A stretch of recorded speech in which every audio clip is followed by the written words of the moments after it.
Boca qaamatii fi amala adda addaatiin awwaaldiigessaan kan wal fakkaatu yoo ta'u, maqaan isaa immoo paangoliin jedhama. Paangoliin sanyiiwwan garaa garaa 8 qaba. 4 ardii Eeshiyaatti, 4 ammoo ardii Afrikaa keessatti argamu. Bocni qaama isaa, qoffee fi dheerinni arraba isaa immoo awwaaldiigessaan wal fakkaata.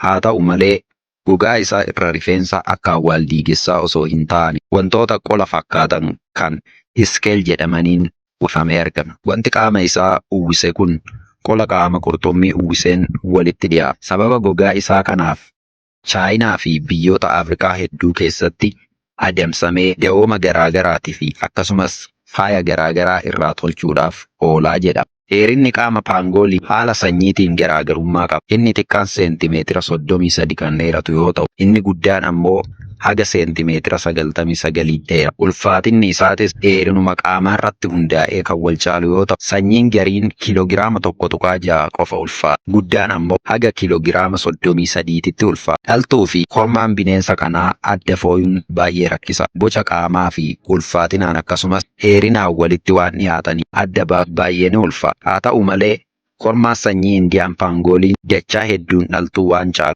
adda baasanii beekuun ni danda'a. Ajaa'ibni uumama kanaa arraba isaa. Arrabni isaa akkuma awwaaldiigessaa dheera. Garuu dheerinni isaa dheerina qaama isaatu ni caala. Uumamni hedduu arraba afaan keessaa qaba. Fakkeenya arrabni ilma namaa hundeen isaa afaanuma keessaa jira jedha. Kana jechuun qaamni arraba guutuun afaanuma keessatti argamaa jechuudha. Kan paangooliin garuu hundeen arraba bineensa kanaa lafee cinaachaa kan qoma isaa keessa jiru irraa jalqabaa jira. Fiixeen isaa ammoo afaan keessatti argama. Kanaafuu arrabni bineensa kanaa lafee cinaachaa biraa jalqabaa jechuudha. Dabalataan adda dhiifamee dheerataa walitti dacha'a. Yeroo soorata soorachuu hin barbaannetti arraba isaa kana walitti mammaree qoma isaa keessa kaayyata. Gogaan qaama isaa waan iskeel jedhamuun haguugamee waan jiru. Qolli gogaa isaa haguugee argamu kun albuuda keeraatiin jedhamurraa tolfame. Albuudni kun albuuda qeensi ilma namaa irraa ijaarameen tokko. Kanaafuu gogaan paangooliin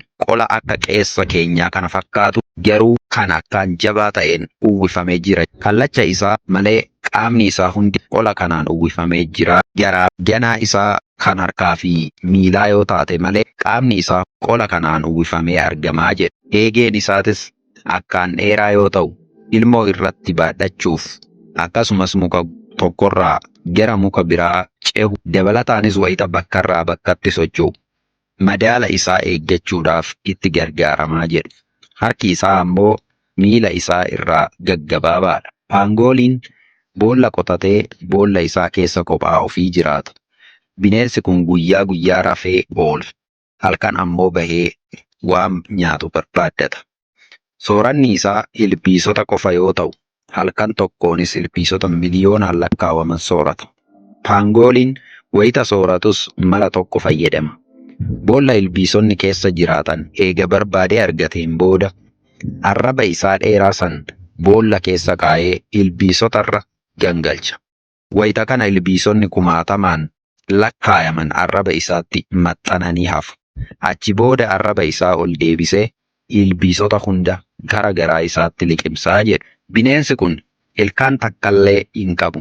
Wayita ilbiisota arrabaan sooratu kanas ijaa fi funyaan isaa keessaa ilbiisonni akka hin seenneef ijaan dunuunfatee funyaanis walitti ukkaamsa.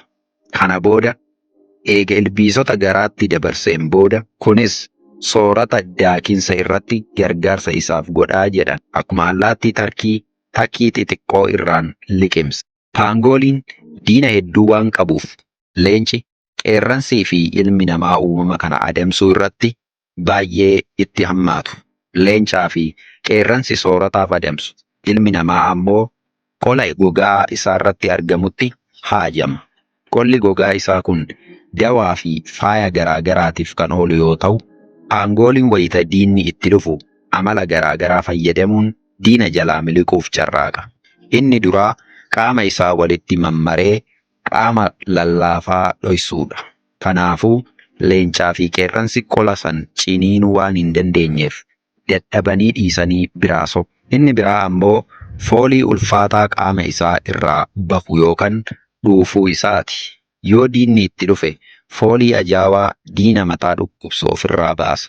Yeroo kana diinni itti dhufe kunis dhiisee biraa baqataa jedhu.